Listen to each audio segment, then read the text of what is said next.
الحمد لله نحمده ونستعينه ونستغفره ونعوذ بالله من شرور أنفسنا ومن سيئات أعمالنا من يهده الله فلا مضل له ومن يضلل فلا هادي له وأشهد أن لا إله إلا الله وحده لا شريك له وأشهد أن محمدًا عبده ورسوله أما بعد عباد الله رحمكم الله اعلموا أن خير الحديث كتاب الله وخير الهدي هدي محمد صلى الله عليه وسلم وشر الأمور محدثاتها وكل محدثة في الدين بدعة وكل بدعة ضلالة وكل ضلالة في النار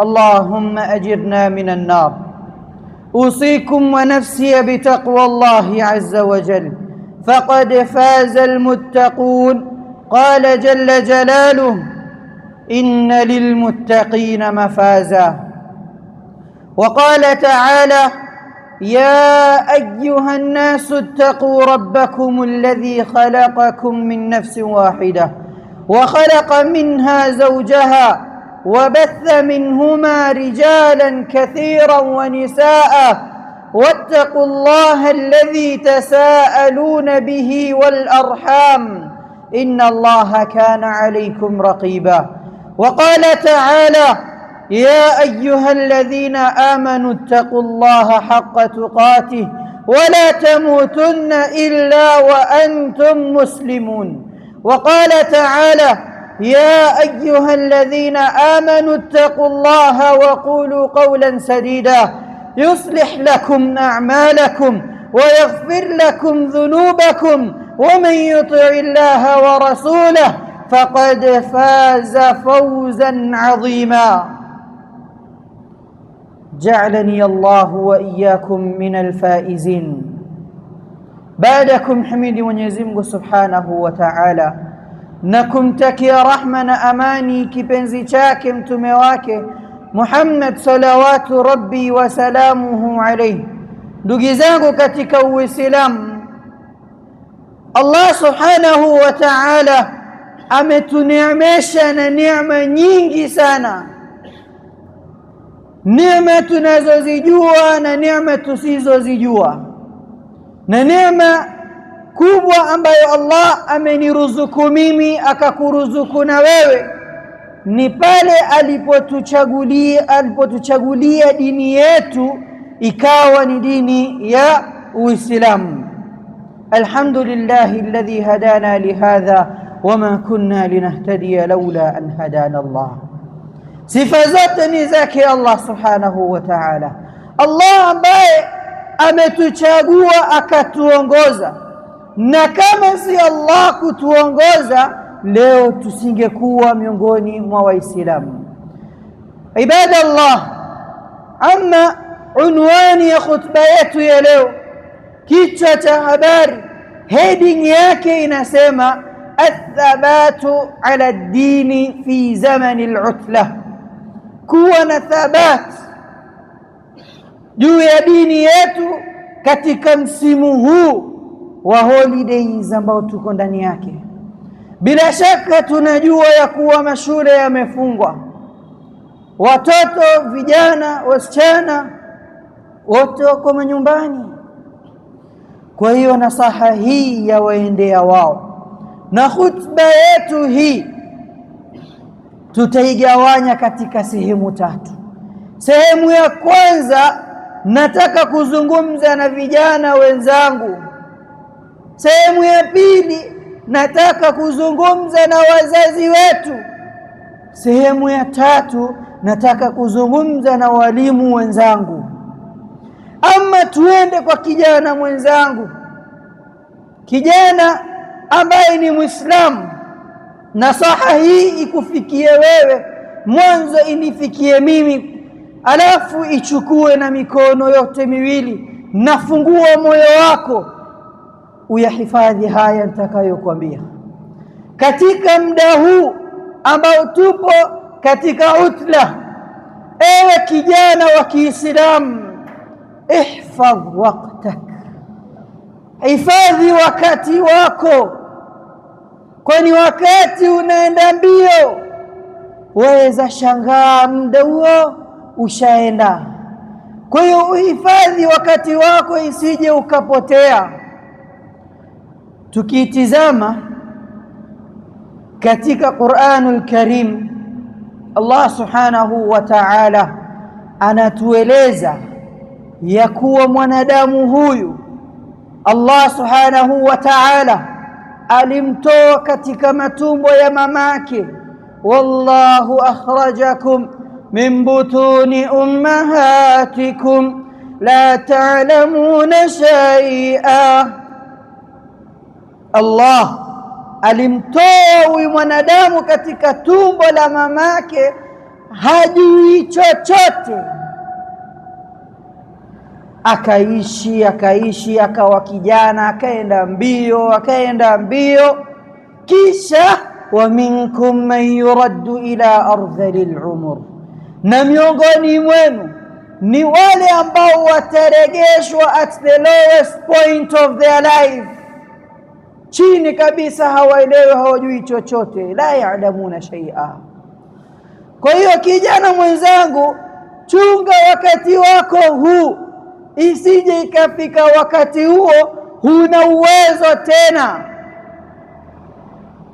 au ikafika wakati ukaiaga dunia tukaanza kujuta. Kwa hiyo wakati wako utumie katika kumtii Allah subhanahu wa ta'ala. Wakati wako utumie katika kufanya ibadat mbalimbali. Wakati wako utumie kukukurubisha karibu naye Allah subhanahu wa ta'ala. Watizame masahaba wake Rasulullah sallallahu alayhi wasallam. Abdullah ibn Umar akiingia katika Uislamu alikuwa kijana mdogo sana. Abdullah ibn Abbas akiingia katika Uislamu ni kijana mdogo sana, na masahaba wengi walikuwa vijana wadogo sana, lakini waliutumia wakati wao vile Allah anavyotaka. Ya ayyuhalladhina amanu ittaqullah wa qulu qawlan sadida, enyi mlioamini mcheni Allah na museme maneno yalokuwa kweli. Natija yake ewe kijana mwenzangu, utakapoutumia wakati wako katika taa yake Allah subhanahu wa ta'ala, yuslih lakum a'malakum, mambo yenu yote duniani yatakuwa vizuri. Wewe wataka ufaulu form 4, wewe wataka ufaulu kidunia, kazi upate nzuri, uishi maisha mazuri. Wallahi hamna maisha mazuri kama kuishi maisha yako huku unamtii Allah subhanahu wa ta'ala. Pale utakapoishi ukiwa na taqwa Allah, yuslih lakum a'malakum, mambo yenu yote yatakuwa sawa. Wa yaghfir lakum dhunubakum, na madhambi yenu yatasamehewa yote. Wa man yuti'i Allaha wa rasulahu, na yoyote mwenye kumtii Allah subhanahu wa ta'ala na mtume wake, faqad faza fawzan adhima, huyu amefaulu, tena kufaulu kukubwa. Na kufaulu kwenyewe ni kupi? Kullu nafsin dha'iqatul maut wa innama tuwaffawna ujurakum yawmal qiyamah faman zuhziha 'anil nari wa udkhilal jannah faqad faz وما الحياة الدنيا إلا متاع الغرور. كل نفس تيونج موتي، الموت باب وكل الناس داخل. Mauti ni mlango na kila mmoja ataupitia mlango kama huu. Almautu ka'sun wa kullu ahadin sayashrabu min. Mauti ni glasi, ni kinywaji na kila mmoja atakunywa kinywaji kama hichi. Kwa hiyo kijana mwenzangu, ya man bidunyahu ishtaghal, ambao dunia imekushughulisha, rudi kwa Allah, fanya matendo mema, jua kaburi liko mbele. Wal qabru sundukul amal, na kaburi ni sanduku lenye amali. Utakuja kuonyeshwa ndani yake wewe umefanya nini katika dunia, wewe ulitumia wakati wako vipi katika dunia, wewe una mema mangapi na una maovu mangapi. Na sitamani au sikubali ya kuwa sote tunatamani ya kuwa vitabu vyetu vimejaa madhambi. Mimi imani ya kuwa sote tutaka tufaulu katika dunia hii, na Allah tujalie tu miongoni mwa wale waliofaulu. Kwa hiyo wakati wetu tuutumie vipi ikhwatal kiram? Ya kwanza as-salah. Tuhakikisha ya kuwa min al-fajr ila al-isha tunasali, amna salata moja inatuondoka. Pale sala itakaponyooka, mambo mengine yote yatakuwa sawa. Hamoni aya yake Allah subhanahu wa ta'ala katika Qur'an. Allah anatuambia inna as-salata tanha 'anil fahsha'i wal munkar, hakika ya sala inazuia mambo machafu na mambo maovu. Kwa hiyo tujibidishe katika sala, tujibidishe katika kusujudu na kumlilia Allah subhanahu wa ta'ala. Una mengi ambayo wayataka katika maisha yako, yatafute katika sala, yatafute katika kumwomba Allah subhanahu wa ta'ala. Ndio maana Rasul sallallahu alayhi wasallam anasema ju'ilat qurratu 'aini li fi as-salah, macho yangu, pumbao la macho yangu imejaliwa ndani ya sala. Inafika wakati wa sala, Rasulullah anamwambia Bilal, ya Bilal arihna biha ya Bilal, tufurahishe na sala ewe Bilal, yani kimu sala. Anasikia raha pale sala ikifungwa, Allahu akbar, anaacha dunia yote, anajua nimesimama mbele ya Allah subhanahu wa ta'ala. Focus yake yote anaileta mbele yake Allah subhanahu. Ndo pale alipoulizwa Rasulullah sallallahu alayhi wasallam, akhbirni 'anil ihsan, nieleze kuhusu ihsan ni kitu gani? Anasema an ta'budu Allah ka'annaka tarah fa in lam takun tarahu fa innahu yarak.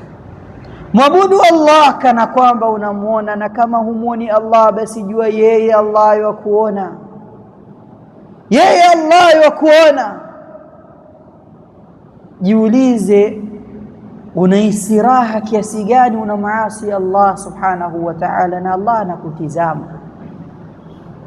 Mwili unaotumia kumasi nayo Allah ni yeye amekupatia. Mikono unayotumia kuchat nayo usiku wa manane, love you, love me, kidanganya binti ya watu, ni mikono ambayo Allah amekupatia. Macho unayosoma nayo message ile ni macho ambayo Allah amekuruzuku. Sauti unayotumia kuzungumza nayo ni sauti ambayo Allah amekupatia.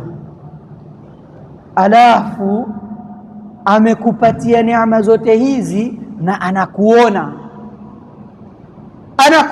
pale una maasi, wewe unahisi raha kiasi gani? Kwa hiyo tutumie wakati wetu kwa sala na ibada. Jambo lingine ni as-suhbatu as-salihah, tutafute marafiki wema, marafiki wanaotutakia jambo jema. Ulama wanatuambia rafiki mzuri ni yule ambaye ukimwona tu anakukumbusha akhira, anakukumbusha Allah subhanahu wa ta'ala. ukikaa naye hauondoki isipokuwa umeongeza kitu katika ilmu yako au katika faida yako ya kidunia au kiakhera. Na ukiwa mbele yake tu wewe waona haya kufanya madhambi, huyu ni rafiki wa kweli. Ama yule atakayekuona umenyoa vizuri akwambia bwana .com tunanyoa, chinja, khaza, ndo maisha ya kisasa. Wewe wataka kuishi kisahaba sahaba, huyu si rafiki wa kweli. Rafiki wa kweli siku zote atakwambia ewe rafiki yangu usinyoe hivi, ar-Rasul amekataza. Bwana adhana mnaisikia, tunaitwa tukaswali, dini yetu inatuambia tusali. Huyu ni rafiki wa kweli. Katika Qur'an siku ya kiyama imekuja kwa majina tofauti tofauti: yaumut tanad, yaumut taghabun, yaumul jam', na miongoni mwa majina ya siku ya kiyama yaumul hasra, siku ya majuto. Na miongoni mwa mambo ambayo watu watakuja kujutia siku hiyo, rafiki mwovu. Wa yawma ya'addu adh-dhalimu ala yadayhi yaqulu ya laytani lam attakhidh fulanan khalila laqad adallani 'ani adh-dhikri ba'da idh ja'ani wa kana ash-shaytanu lil-insani khadhula. Huyu alokosea akamasi Allah anaumba vidole vyake. Kwa nini? Anaumba akisema ya lait, nisingemfanya fulani fulani kuwa rafiki yangu. Bwana amenipoteza mimi, leo naingizwa katika moto. Sababu kubwa ni yule. Ama rafiki wa kweli ni yule atakaye kufuata akueleze bwana peponi kuna mito ya asali, mito ya pombe, mito ya maziwa, mito ya maji safi. Bali peponi kuna suhba yake Rasulullah, kuna hurul ain. Tuache na zina, tuwafuate hawa wanawake ambao kaamthali lulu'il maknun, ni mfano wa lulu. Huku tusiende ikhwa, twendeni huku ambako tutafaulu siku ambayo Allah anawaambia watu wa peponi, leo nimewaridhia. Raha kiasi gani ikhwa! Kwa hiyo tutafute marafiki wazuri. Na nasaha ya mwisho kwa kijana mwenzangu ni ta'limu din. Tuisomeni dini yetu ikhwatal kiram. Wallahi zamani ilikuwa manabir hazipeanwi isipokuwa kwa ulama. Mtu ambaye hana ilmu alikuwa hapandi juu ya mimbar kuwakosoa watu. Leo hii kumekuja na mimbar ambayo yatoshea mfukoni. Huhitaji kuingia msikitini, uko katika chumba chako, funga mlango, weka simu yako kwenye standi, washa, zungumza, rekodi TikTok. Hamuoni watu leo wakiwaambia sijui mkiswali tarawih mwenda motoni, mkienda haji Maka hakuna haji Maka, mkienda kufanya haji Maka sijui mtaenda motoni, sijui wengine wanakuambia mkifunga sijui mtafanya nini nini. Na maal asaf fi shadid hawa watu wanapata followers. Kwa nini? Qillatul ilm, uchache wa kusoma. Vijana hatutaki kusoma. Kijana atasoma tahfidh, amehifadhi Qur'ani, atadhani ya kuwa amekuwa alama mufti mkubwa, ataanza kutoa fatawa hadi ya kuwa yeye mwenyewe anajua ya kuwa hana ilmu. Ulama wanatugawanya kwa vigawanyiko vitatu. Wanasema kuna watu Kuna mmoja ni rajulun yadri wa yadri annahu yadri fahuwa alimun, ni mtu anajua na yajua kuwa yajua, huyo ni alim, lakini yeye mwenyewe yajua.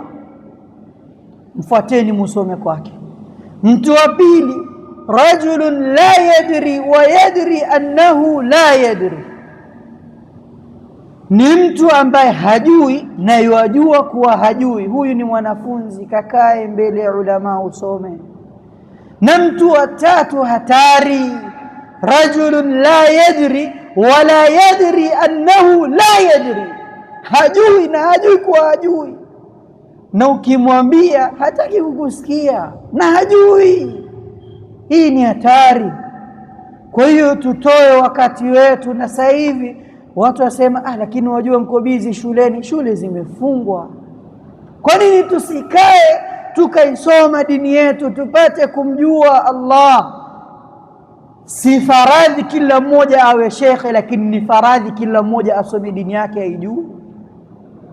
Si lazima uwe shekhe, lakini lazima ujue dini yako. Usiposoma dini yako utamwabudu Allah vipi? Ndio pale mtu swali swala aliyokota barabarani si swala ambayo dini inasema, na kwa dini hajasoma na hataki kusoma. Kwa hiyo tutumie wakati wetu ikhwata alkiram katika kuisoma dini yetu na tuijue dini yetu, kwani fitna sasa hivi ni kubwa sana. Wallahi ni masikitiko, ukiingia katika mitandao. Mimi namuuliza mke wangu, hivi kuna mambo gani ambayo yanaendelea na ungetamani labda ni wahusie waislamu wenzangu?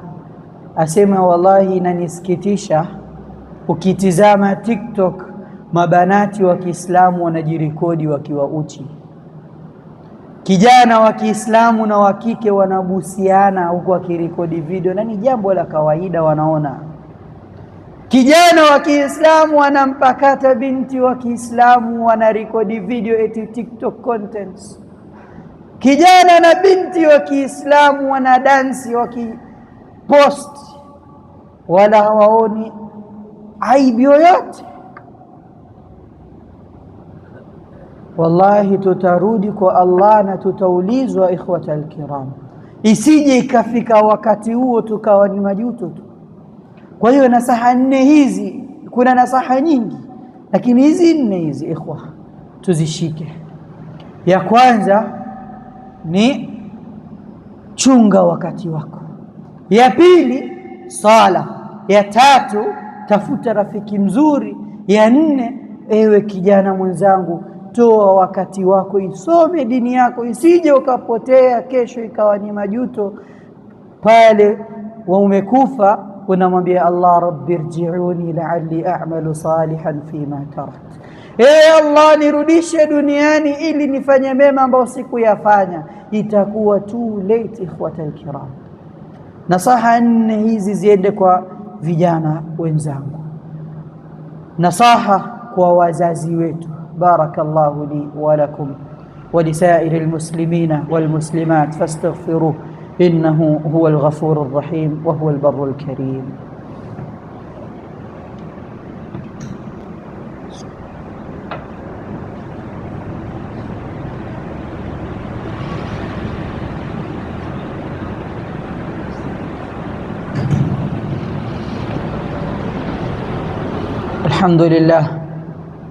الحمد لله الواحد الأحد الفرد الصمد لم يلد ولم يولد ولم يكن له كفوا أحد. أشهد أن لا إله إلا الله وحده لا شريك له وأشهد أن محمدا عبده ورسوله. أما بعد، enyi wazazi wetu, nyinyi ndo kudwa yetu, nyinyi ndo role models wetu. Ikiwa nyinyi mutaachia kamba, ikiwa nyinyi hamtaswali, ikiwa nyinyi hamtafanya ibada, sisi hata tukachapwa, nyinyi ndo role models wetu. Kwa hiyo nasaha kwenu nyie wazazi wetu, kwa adabu na heshima. Kuweni mifano mizuri kwetu. Tusiwalazimishe watoto kwa kuambia bwana kasali, alafu wazazi sisi tunalala. Sisi tuamke tukasali kwanza, alafu pale tunapoenda kuwasali tuambie enyi watoto wangu twendeni tukasali. Katika Qur'anul Karim Allah anatupatia mfano wa Luqman. إذ قال لقمان لابنه وهو يعظه يا بني لا تشرك بالله إن الشرك لظلم عظيم. Luqman anamusia mtoto wake, ewe mwanangu, usimshirikishe Allah na yoyote yule. Hakika shirki ni dhulma kubwa sana. Hakika ya shirki ni dhulma kubwa sana, basi usimshirikishe Allah.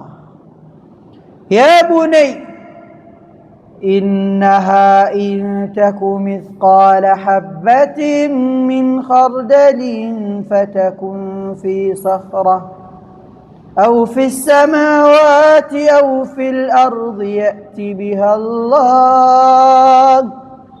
Ewe mwanangu, jua ya kuwa liwe jambo dogo sana, iwe katika ardhi iwe katika mbingu, Allah atayaleta siku ya Kiyama. Allah atakuonyesha kila kitu. Ewe mwanangu, tunachukua mfano hapa Luqman rahimahullah, au ulama wengine wakituambia alikuwa ni nabii alayhi salam.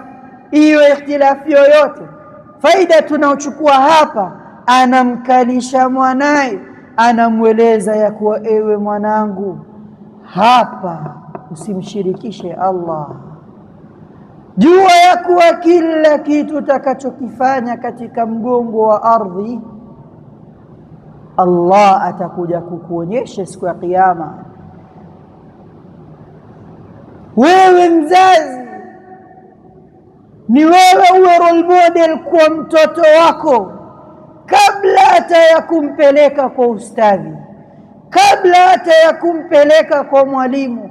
Wewe kuwa role model mzuri kwa mtoto wako, na muishi maisha yenu maisha ya Kiislamu. Si tuko katika holidays,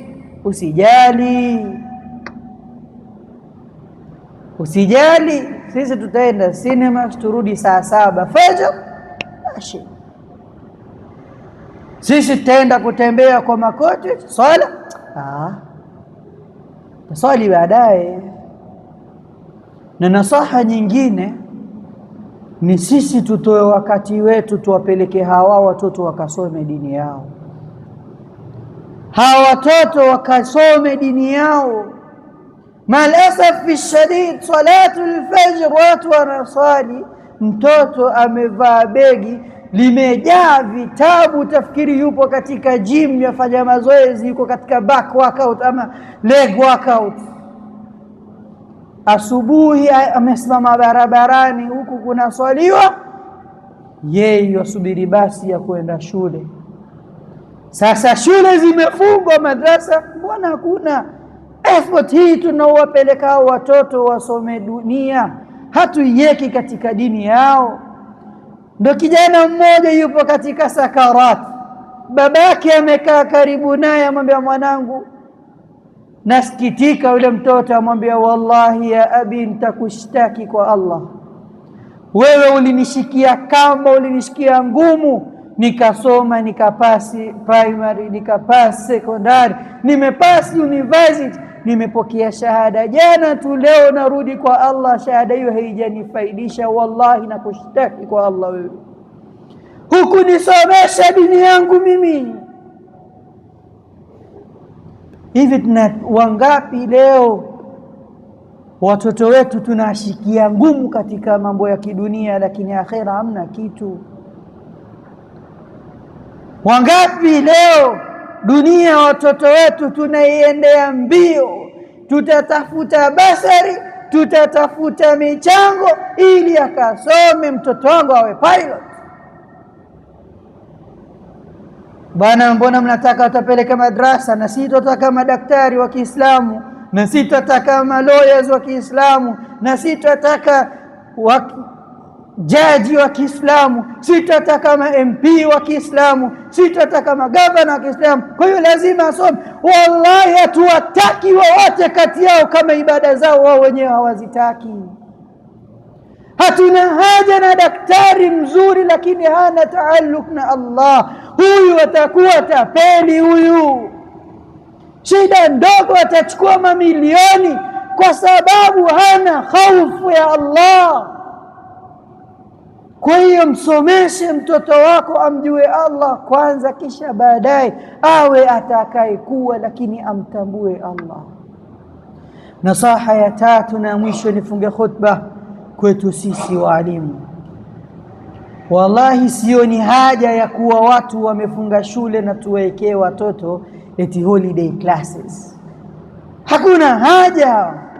Na malasafi shadid, kuna mashule yanasimamiwa na vichwa vya Kiislamu. Hawa watawekea eti tunataka shule yetu ifaulu. Ifaulu vipi na tutaki wasome dini yao? Leo tupo katika utla, watoto wanaenda shule. Vipi bana, madrasa tukuoni, wajua kuna tuition. Tuition hiyo ya nini? Wewe kuanzia mwanzo wa mwaka mpaka leo miezi mitatu unasoma, basi mwezi mmoja dedicate wakati wako katika ibada, katika kuisoma dini yako.